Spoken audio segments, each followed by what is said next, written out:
طبعی موت یا قتل، رفسنجانی کی موت معمہ۔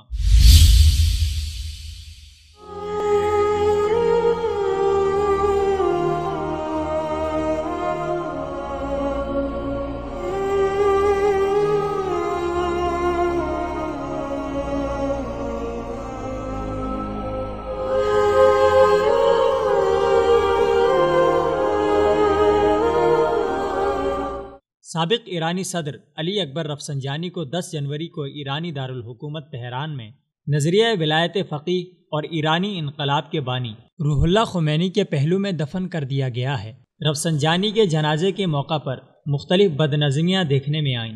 جنازے میں بھگدڑ مچنے اور نعرے بازی کی وجہ سے کئی لوگ زخمی ہوئے۔ رفسنجانی کی تدفین کے ساتھ ساتھ ایران کے اندرونی حلقوں اور سوشل میڈیا پر رفسنجانی کی ہلاکت متنازع موضوع بن گیا ہے۔ سابق ایرانی صدر کی موت کے بارے خدشہ ظاہر کیا جا رہا ہے کہ یہ طبعی موت نہیں بلکہ زہر دے کر قتل کیا گیا ہے۔ رفسنجانی کے قتل یا طبعی موت کے حوالے سے ہونے والی چیمگوئیاں نہ صرف ایران میں شروع ہو چکی ہیں بلکہ میڈیا پر بھی خبریں آنا شروع ہو گئی ہیں، جس کے مطابق خدشہ ظاہر کیا جا رہا ہے کہ ایرانی سپریم لیڈر علی خامنائی اور اکبر رفسنجانی کے بیچ روح اللہ خمینی کی مسند نشینی کے حوالے سے شدید اختلافات چل رہے تھے۔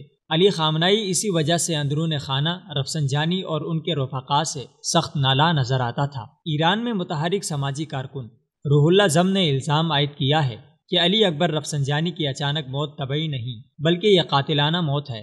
سماجی کارکن روح اللہ زم نے اپنے بیان میں دعویٰ کیا ہے کہ رفسنجانی کے 2 مقربین نے بھی بوجہ قتل ہلاکت کی تصدیق کی ہے اور وضاحت میں کہا ہے کہ رفسنجانی کو حیاتیاتی یا کیمیائی ذریعے سے ہلاک کیا گیا ہے، جبکہ ایران کے اندر ایک اور سرگرم اپوزیشن گروپ ڈیموکریٹک فرنٹ نے الزام عائد کیا ہے کہ ایرانی سپریم لیڈر علی خامنائی نے اکبر رفسنجانی کو اپنے راستے سے ہٹانے کے لیے قتل کیا ہے۔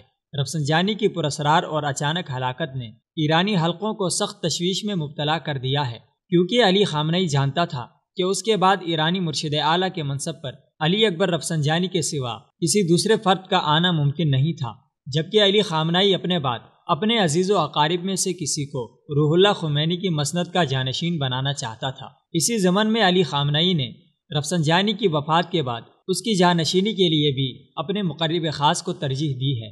انکشاف کیا جا رہا ہے کہ رفسنجانی کی جانشینی کے لیے ابراہیم رئیسی کا نام پیش کیا جا رہا ہے۔ غیر سرکاری طور پر سامنے آنے والے چند ناموں میں سے خامنئی کے کارندہ خاص ابراہیم رئیسی کا ذکر بطور خاص کیا جا رہا ہے۔ اطلاعات ہیں کہ ابراہیم رئیسی ہی خامنئی کی ہلاکت کی صورت میں ایرانی سپریم لیڈر کے منصب کا متمنی اور امیدوار بھی ہے، اور یہ وہی شخص ہے جس کی وجہ سے خامنئی رفسنجانی کا مخالف تھا۔ رفسنجانی کے جنازے میں شرکت کے موقع پر علی خامنئی کے سرد رویے پر بھی بحث شروع ہو چکی ہے۔ خامنئی کی جانب سے رفسنجانی کو ولایت فقیہ کے تحت آیت اللہ کی بجائے حجت الاسلام کا لقب دینے پر یہ تاثر لیا جا رہا ہے کہ خامنئی نے اس کے ذریعے رفسنجانی کی تحقیر کی ہے، کیونکہ ایرانی نظام نظریہ ولایت فقیہ کے نزدیک حجت الاسلام کو آیت اللہ سے کم تر لقب گردانا جاتا ہے۔